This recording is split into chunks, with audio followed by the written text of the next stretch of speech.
আসসালামু আলাইকুম। আমার বেঙ্গলি ভ্লগ আর পিউ চ্যানেলে তোমাদের সকলকে জানাই স্বাগত। তো আশা করি তোমরা সকলেই ভালো আছো, আমিও আলহামদুলিল্লাহ ভালো আছি।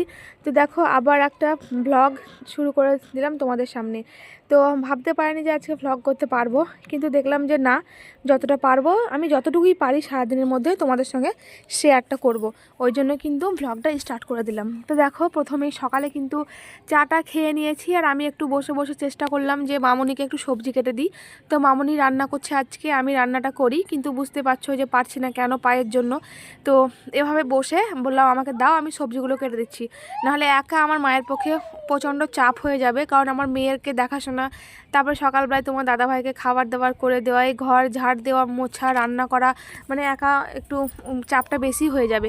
ওই জন্য আমি বললাম দাও, আমি সবজিগুলো কেটে দিচ্ছি, তুমি রান্না করো। তো দেখো এখানে মামুনি মাছের জন্য মশলা করতে গেছে, মিক্সিতে করলো না, বললো অল্প একটু করব, ওই জন্য শিলনোড়াতে করতে গেছে। আর অনেক যখন মশলা করি তখন মিক্সিতে করে ফ্রিজে ভরে রেখে দিই।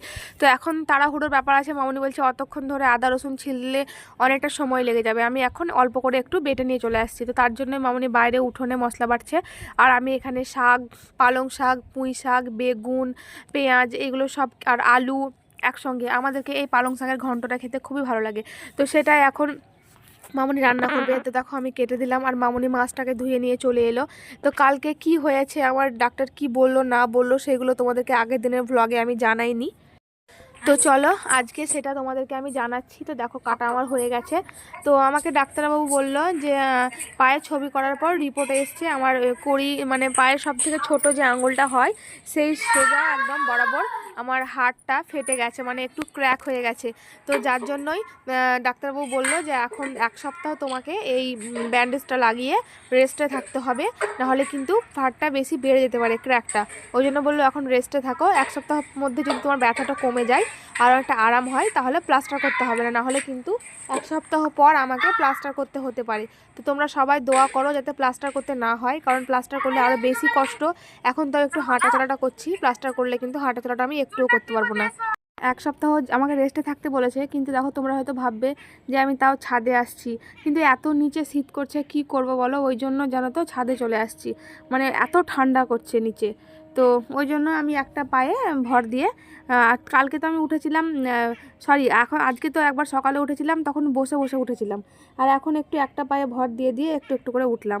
কি করব বলো, নিচে থাকতে পারছি না, প্রচণ্ড ঠান্ডা লাগছে। তো মেয়েকে ডাকছিলাম যে আসো চুলটা একটু ঝেড়ে দিই, মামুনি গোসল করে দিল মেয়েকে, আমিও গলা থেকে গোসল করে নিলাম। তো ভাতটা খাইনি এখনও, ভাত খাবো। তো এখন নিচে আছি, ছাদে আছি বসে, তো একটু পরে নেমে যাব।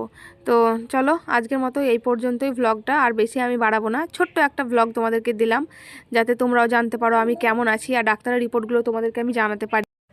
কালকে তো আর অতটা কিছু বলা হয়নি, আর কালকে ভয়েস দিতেও ভালো লাগছিল না, শরীরটাও খারাপ করছিল, ওই জন্য দেখলাম বেশিক্ষণ আমি আর কিছু কথা বলবো না, তাই কিন্তু আর কিছু বলিনি। তো দেখো এইদিকে আবার আর একটা পা আমার কেটে গেছে, সেই আগের দিন যে ব্যান্ডেডটা লাগিয়েছিলাম তোমরা ভিডিওতে দেখেছিলে আমার, তো ওগুলোতে একটা ক্লিপ থাকে না, যেটা ক্লিপ দিয়ে ব্যান্ডেজটাকে সাঁটিয়ে দেয়, তো এই ক্লিপটাতে আমার পাটা বেশ অনেকটাই কেটে গেছিলো। তো সেই জায়গাটা তো ব্যথা করছে, তো আমার মেয়ে দেখছে, ওকেও আমি দেখাচ্ছি যে দেখো আমার কেটে গেছে। তো ছাদে এখন আছি। তো তোমরা তো জানোই যে আমার আরেকটা চ্যানেল আছে এমডি ফ্যামিলি ব্লগ, যেখানে আমি ইসলামিক শর্ট ভিডিও করি। তো আমি হিজাবটা পরে আছি, সেই জন্যই আমি বসে বসে ইসলামিক শর্ট ভিডিওগুলো করব। দেখলাম তার আগে আমি একটু আমার আগে ব্লগের ভয়েসটা দিয়ে দিই, ওই জন্য আমি এতক্ষণ বসে আছি। তো ওগুলো কমপ্লিট করব, তারপরে তখন। তো ঠিক আছে বন্ধুরা, কখন বললাম শেষ করব, তবুও দেখো অনেক কথা বকবক করে দিলাম। তো ব্লগটা ভালো লাগলে চ্যানেলটা সাবস্ক্রাইব করে দিও, লাইক কমেন্ট শেয়ার করতে ভুলো না, আর পাশে থাকা বেল আইকন টিপে অল বাটনটি প্রেস করে দিও। ভালো থেকো, সুস্থ থেকো, দেখা হবে নেক্সট ব্লগ।